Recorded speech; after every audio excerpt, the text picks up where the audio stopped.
Você sabe quem decide sobre processos de outorga e sobre as questões envolvendo água na sua região? E a água tem dono? Tem alguém que gerencia? Hoje nós vamos tentar responder algumas dessas perguntas. Se eu te disser que existe uma instância que delibera sobre as questões de água e que gerencia toda a parte de conflito, você acredita?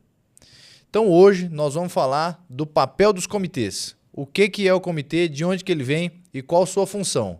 Vem comigo que eu vou te explicar com detalhes.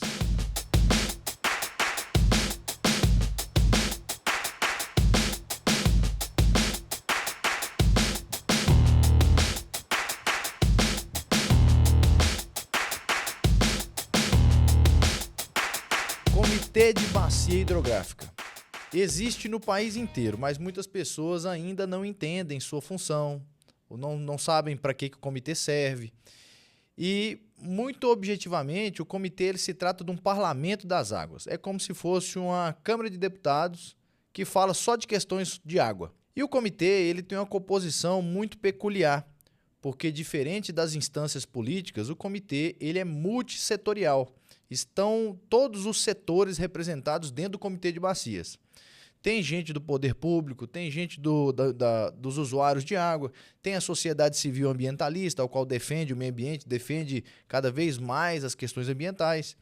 E a gente consegue perceber que é realmente uma instância de debate, de amplo debate, para as pessoas poderem convergir e receber ali todas as contribuições de todos os segmentos para estabelecer regras, decidir sobre processos de outorga, dentre várias outras funções que a gente vai detalhar mais à frente.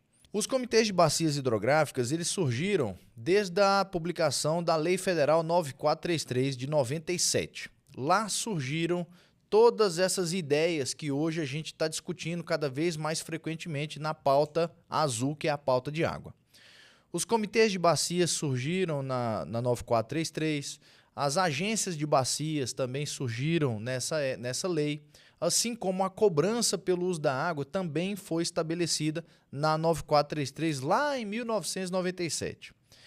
Essa lei ela estabeleceu o Plano Nacional de Recursos Hídricos e ela veio tentando ser, várias frentes tentaram derrubar essa lei, mudar a lei, transformar em outras coisas, mas graças a Deus a gente ainda não teve a loucura, a insanidade de mexer nessa lei que é a 9433, que é tão importante para garantir acesso à água para todo mundo, tá?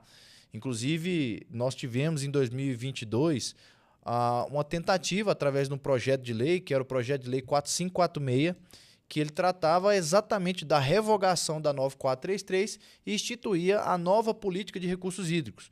E essa política previa, inclusive, a privatização de rios. Então, imagine o quão complexo isso poderia ser se uma lei como essa fosse aprovada. E, graças a Deus, a 9433 está aí, não foi modificada, não foi revogada e temos, sim, o direito garantido para todo mundo tem o direito de acessar a água em quantidade e qualidade. E essa é a nossa luta. Nos comitês de bacias, a gente discute muito sobre isso. Eu sou presidente de um comitê de bacias e falo com muita propriedade do assunto porque estou nessa pauta já há muitos anos, né? E é importante todo mundo entender para cada vez mais as pessoas também entrarem nessa pauta, começar a discutir, começar a entender porque comitê de bacias é a oportunidade que todo mundo tem para dar a sua opinião sobre a água que nós temos e a água que nós queremos. Como eu falei no começo do vídeo, o comitê de bacias ele é o parlamento da água, tá? Ali todos os segmentos e quando, por exemplo, acontecem algumas reuniões com deliberações, com propostas de deliberações no que tange a lei estadual ou qualquer outro decreto, ou às vezes até sobre um processo de outorga, todo mundo pode opinar.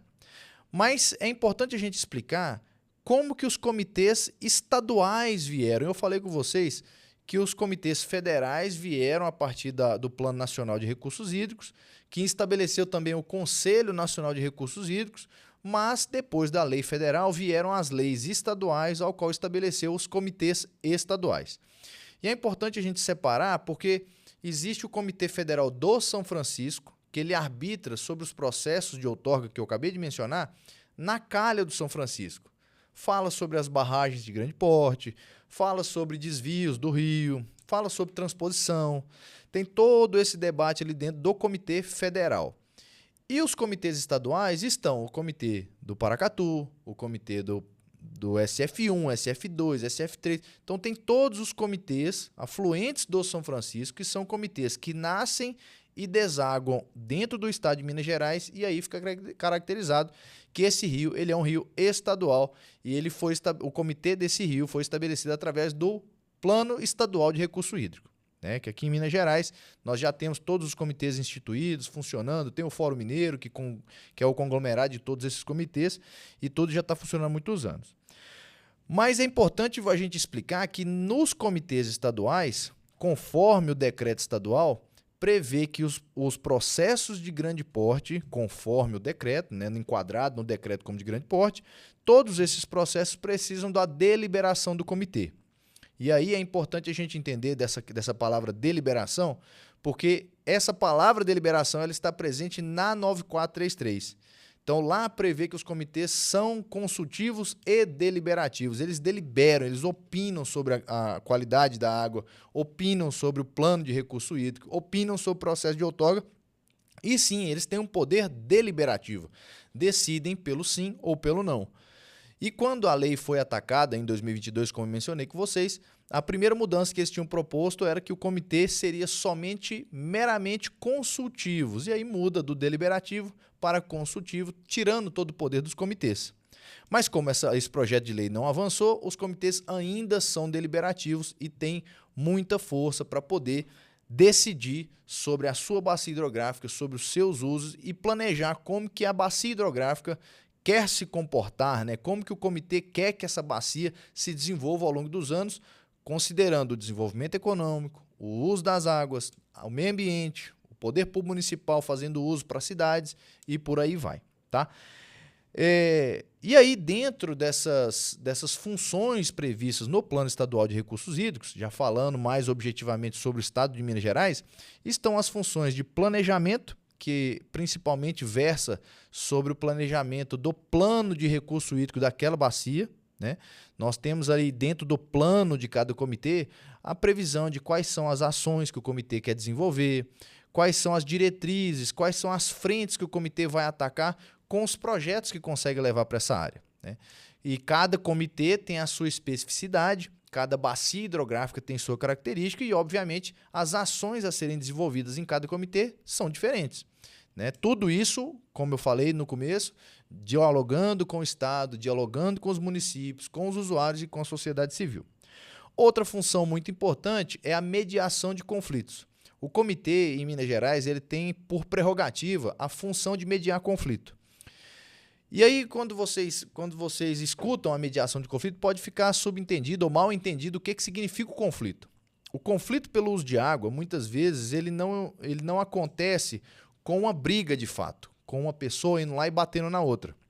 Ela acontece quando existe maior demanda pelo uso de água do que água disponível. Nós temos já outros vídeos que a gente falou disso sobre conflito aqui no nosso canal. Mas o comitê ele tem por prerrogativa atuar na mediação de conflito e proporcionar com que o conflito seja dirimido. O comitê em si, ele não vai tirar a outorga de ninguém ou vai dar a outorga para ninguém. O comitê não faz isso, mas ele vai tentar equilibrar as demandas, conversar com todos os lados, preparar um relatório e encaminha para o órgão ambiental, que no nosso caso em Minas Gerais é o Instituto Mineiro de Gestão das Águas. É o IGAM quem vai tomar a decisão sobre o conflito especificamente. E aí eu quero dar um exemplo. Aqui em Paracatu nós tivemos um exemplo onde tinha uma bacia, onde os usuários eles já viviam um conflito, a falta d'água já por muitos anos. Aqui Paracatu ela tem uma potência de produção de águas e irrigação de áreas agrícolas muito, muito grande. Então, desde 2004 que vem tendo conflito. E os usuários, depois de muito sofrer, eles têm uma certa resistência de deixar novas pessoas entrarem na portaria de outorga. E isso é natural, é normal, porque sempre falta água no rio. Sabendo disso, houve uma associação comunitária rural aqui que ela queria regularizar o seu uso, e ela queria um uso muito pequeno, né? Ela queria fazer uma captação de, se eu não estou enganado, 8 litros por segundo.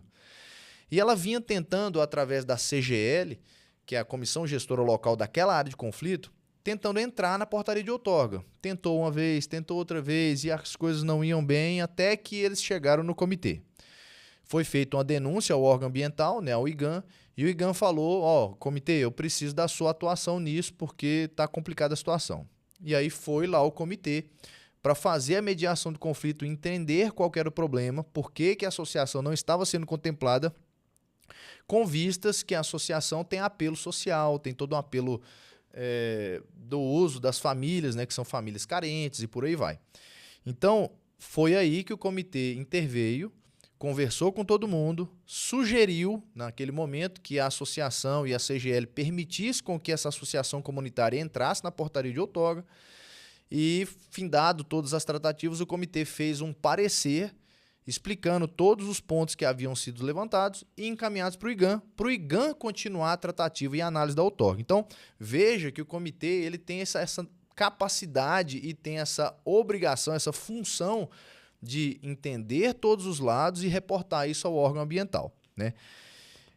Outra função muito importante do comitê é se tratando das cobranças pelo uso de água. A cobrança pelo uso de água ela também foi estabelecida na 9433, que é a nossa Lei Federal das Águas, e também está prevista no Plano Estadual de Recursos Hídricos. Porém, a função qual o papel do comitê no que tange a cobrança pelo uso da água é opinar sobre o valor e a metodologia de cobrança. Então, o comitê ele pode falar qual que é o valor que ele quer que cobra, como que ele quer que cobre, se é anual, se é antecipado, se é depois do uso. Então, todo esse debate aconteceu já em Minas Gerais. Depois de muitos anos, depois de muito entendimento, depois de muita conversa, o Estado de Minas teve a coragem, e aí eu tenho que reconhecer o trabalho da Marília, que é a nossa ex-secretária de Meio Ambiente, e ela fez um esforço muito grande, do nosso diretor-geral do IGAM, Marcelo Fonseca, que fizeram um esforço gigante e conseguiram impor, através de um decreto, dizendo que todos os comitês tinham que se manifestar sobre a cobrança em 2 anos. Se o comitê manifestasse ou se ele não manifestasse, iria estabelecer a cobrança conforme estava previsto no decreto. Aí os comitês se movimentaram. A cobrança ela é fundamental para que o próprio comitê execute as funções previstas nos planos de bacia. Então, sem dinheiro, não tem jeito de executar a ação, não é mesmo? Então, aí, uma das funções do comitê foi opinar sobre a cobrança e hoje todos os comitês mineiros já têm valor de cobrança caindo na conta para eles começarem a executar suas funções através das suas agências de bacias. E aí, outra função que eu quero destacar para vocês, dentre várias outras funções, é a prioridade dos usos, né? O comitê sempre, em alguns momentos, acontece, principalmente quando são situações de conflito. Mas existem outras questões também, alguns momentos que não é uma situação de conflito, mas é necessário discutir qual que é a prioridade do uso. E aí nós já vivemos em outros comitês, né? No Comitê do Paranaíba Federal já houve a discussão da prioridade do uso do Rio de São Marcos, que depois de estabelecer um lago, chama Lago de Batalha, aqui no município de Paracatu, não é o comitê que eu sou presidente, mas eu sou membro do comitê, por isso que eu sei dizer, a Eletrobras montou um lago, esse lago trouxe maior disponibilidade de água, porque o lago tem muito mais água armazenada do que o rio passando, não é mesmo?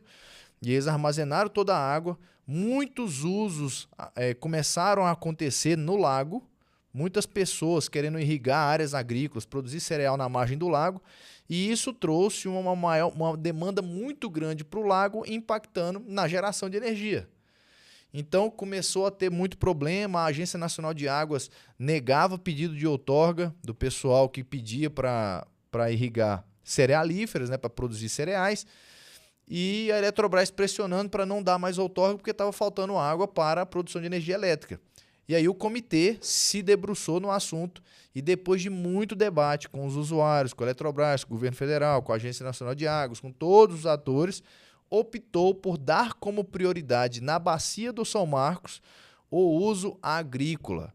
Então, ou seja, a Eletrobras naquele momento ela teve que se contentar com aquela outorga que estava dada para ela sem possibilidade de ampliação e os usuários da frente agrícola conseguiram ampliar suas áreas irrigadas. Então, Vide que o Comitê de Bacias foi fundamental nessa discussão, porque sem a decisão do Comitê de Bacias dizendo que aquela prioridade daquela bacia era a produção agrícola, a Eletrobras ia ampliar sempre as suas áreas e o setor agrícola não ia conseguir ampliar as áreas irrigadas, tá? Então, essa é uma importância prática do comitê e é por isso que eu quis trazer para vocês. Como eu mencionei, eu deixei para falar isso agora mais no final, sobre os processos de grande porte.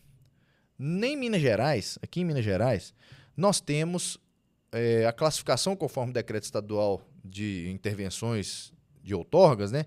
Ele prevê os portes, então tem pequeno, médio e grande porte. Todo processo de grande porte, ele deve passar pelo Comitê de Bacias. O Comitê de Bacias, quando recebe um processo de grande porte, como por exemplo de desvio de corpo d'água, o papel do comitê é receber o empreendedor, receber o processo, fazer a discussão nas suas câmaras técnicas, se houverem, que tem geralmente os comitês, cada comitê tem um regimento específico, mas no nosso comitê especificamente nós temos aqui uma câmara técnica que chama Câmara Técnica de Outorga e Cobrança. Então ela vai falar sobre processos de outorga e cobrança. Esses processos de outorga, essa câmara técnica ela recebe os processos de outorga, reúne toda a sua coordenação, debate sobre o processo, apresenta com a presença do empreendedor, ele tem o direito de participar, de apresentar o seu projeto, levar os responsáveis técnicos. E aí a Câmara Técnica elabora um parecer para a plenária dizer se vai aprovar ou rejeitar o processo.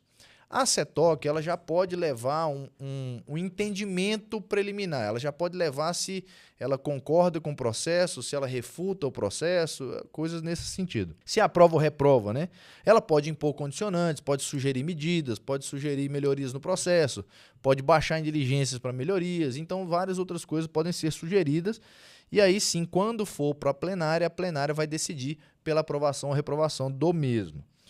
Então, isso é muito importante porque barragens de grande porte, captações acima de 1.500 litros por segundo, desvios de corpo d'água, dragagem, todos esses tipos de processos passam no Comitê do Paracatu.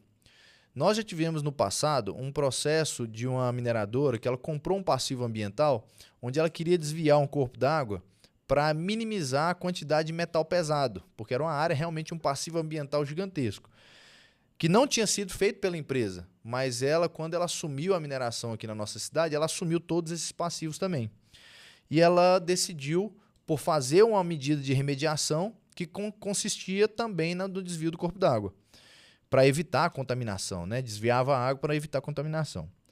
E aí nós recebemos esse processo, um processo bastante complexo, mas que teve a presença da empresa, todo mundo que participou, apresentaram os detalhes e o pessoal aprovou, o comitê aprovou esse processo, porque realmente tratava de um processo de remediação, de um processo de contaminação. Então foi muito bem visto e o comitê pôde naquele momento propor monitoramentos, propor medidas, então foi muito legal.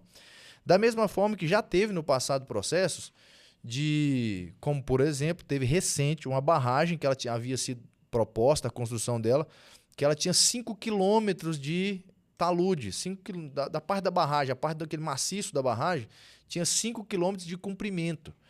Então, era algo inovador, coisa que a gente nunca tinha visto. Nem a barragem da mineração aqui tem 5 quilômetros de extensão de talude.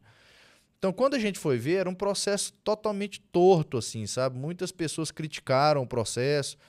Depois de muita conversa, o processo foi aprovado por um voto. Dos 32 conselheiros, somente a diferença de quem votou sim, quem votou não, foi só um voto. Um monte de gente absteve, porque realmente era um processo complexo, mas respeitando a democracia, o processo foi aprovado. Mesmo eu também não concordava com o processo, mas o processo foi aprovado, mas o órgão ambiental até hoje não publicou a licença e a outorga. Então, assim, é realmente importante o papel do comitê, porque ele faz certas provocações que em algum momento pode ter passado despercebido pelo órgão ambiental. Recebeu o processo, analisou ali, não viu pela perspectiva que o comitê viu. E aí é importante o comitê participar e discutir o tema, levanta essa bola, mesmo que seja aprovado no voto, né, que isso acontece às vezes, a gente tem ali todos os pontos sensíveis levantados e apresentados ao órgão ambiental para o órgão ambiental fazer uma nova análise. Então isso é muito valioso e muito importante, tá? O que a gente vê como importância na prática do comitê? Tudo isso que eu falei com vocês são funções estabelecidas via lei, né? Mas hoje o comitê ele tem importância também política, não no sentido da politicagem que a gente vê por aí acontecer nas cidades, mas da política pública no que tange a construção do conceito de recursos hídricos, acontece na prática no comitê. E agora, com a entrada de recursos, nós conseguimos ver esse direcionamento de ações, né, de tudo que a gente pode desenvolver e melhorar a nossa bacia. O comitê tem essa oportunidade. Então, por muitos e muitos anos, desde 97 até 2021, nós não tínhamos a possibilidade de realizar projetos, de nada disso. Quando veio o decreto estadual estabelecendo a cobrança, agora sim, a gente tem um papel muito mais importante para organizar a nossa bacia hidrográfica, fazer ações que vão garantir água no futuro, melhoramento na qualidade da água da nossa bacia, porque é um problema que a gente tem também, áreas que têm muita atividade pecuária e muita atividade extensiva de cereais, naturalmente o rio tem a presença de fósforo e potássio, que são contaminantes quando em excesso, concentrações altas, e isso traz problemas para a biodiversidade, para a própria comunidade que capta a água do rio. Então, nós temos a oportunidade, e o papel do comitê é importante nesse aspecto, porque a gente consegue agora planejar ações para melhorar essa qualidade da água. Então, isso reforça o papel importante do comitê e estruturante que ele tem, né? Tanto que a gente consegue bons resultados. Falando especificamente do nosso comitê, que nós sempre fomos percussores de várias coisas, né? A gente sempre desenvolveu bons projetos. Historicamente, o Paracatu sempre foi um comitê muito ativo. E agora nós somos o comitê maior de Minas, né? Nós somos o comitê que tem 66 mil quilômetros quadrados, o maior comitê em extensão territorial. E éramos dois comitês que juntamos em um só, né? Fizemos a fusão do SF7 com o 8 e virou o maior comitê abarcando 25 municípios. É um território gigantesco e é a área que mais gera água para a bacia do São Francisco Federal. A contribuição do Rio Paracatu e a contribuição do Rio Urucuia somam mais de 45% da água do São Francisco. Então, vejam a importância que esse território nosso tem, né? E, obviamente, que não são só flores. Nós não temos só coisa boa para contar. Nós também temos vários problemas. Mas, de todos os problemas, o que eu acho mais complicado é o desconhecimento da própria sociedade civil e da juventude.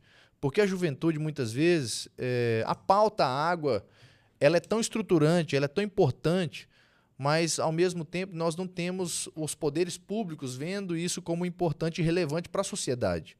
E acaba que não leva essa informação para frente. Como eu falei com vocês, até 2021-22, nós não tínhamos nem a previsão da cobrança. Agora, em 2024, nós recebemos a primeira parcela da cobrança. Agora sim, o comitê vai passar a ser conhecido, que nós teremos programas de mídia, nós teremos divulgação em rádio, teremos várias ações do comitê sendo divulgadas, e isso vai trazer conhecimento da sociedade do que é comitê de bacias, quais ações estão sendo realizadas, quais ações são importantes, e ao mesmo tempo vai conseguir levar essa importância e relevância do comitê para os jovens aproximar da pauta ambientalista e da pauta do comitê, né? Muitas, não precisa nem ser da parte ambientalista, pode ser da pauta de usuários. Eu defendo o usuário, vem para o comitê, vem participar com a gente, porque a gente precisa ventilar com novas ideias e trazer novos conhecimentos, novas experiências para o comitê cada vez crescer mais, né? Então, sabendo desse problema, nós temos atuado muito nessa divulgação. Como esse vídeo que eu estou fazendo com vocês, como outros vídeos que a gente já fez, nos grupos de WhatsApp que a gente divulga. Então, isso é muito importante para a gente poder aprimorar e melhorar a participação da comunidade no comitê. E essa participação, na minha visão pessoal, é uma oportunidade fantástica que a gente tem para realmente poder opinar. A gente vai opinar no rio que a gente gosta, o território que a gente vive, o que a gente vai querer desse território para o futuro. A gente quer destruir tudo? A gente quer acabar com a qualidade da água, quer acabar com a ictiofauna, quer acabar com os peixes, quer acabar com a floresta, quer acabar com tudo? Ou a gente quer ter um meio ambiente equilibrado, uma água limpa, uma água de boa qualidade, com boa quantidade. Então, o que a gente quiser Se a gente trabalhar junto, trabalhar com construção, todo mundo de mão dada, na mesma direção, a gente vai conseguir entregar para o futuro e para as próximas gerações, né? Por fim, dizer para vocês que a água é de todos, mas participar é só para aqueles que realmente desejam participar e veem importância nesse processo, né? Então, a gente tem que lembrar que o futuro da água passa por dentro de todos os comitês. É o futuro da água que a gente vai ter no rio, é o futuro da água que a gente já tem, porque o comitê já existia há mais anos. Então, se a gente tem seca no rio, também a gente pode chamar e colocar essa culpa no comitê, porque o comitê está possibilitando a extensão dos usos no seu território. Se a gente tem disponibilidade da água, se tem um uso sustentável na bacia, mérito do comitê também. Se tem pouco conflito, como a gente tem aqui na nossa bacia, tem várias áreas de conflito, mas tem pouco conflito na prática, isso é mérito do comitê atuante, que trabalha bacana, que faz um bom trabalho com os usuários, né? Então, é importante a gente ressaltar que esse papel do comitê, ele não é para o presente, ele é para o futuro.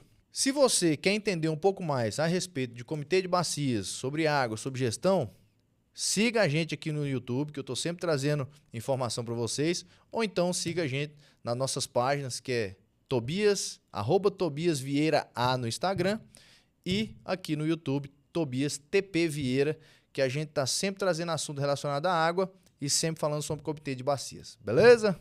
Um grande abraço, até mais.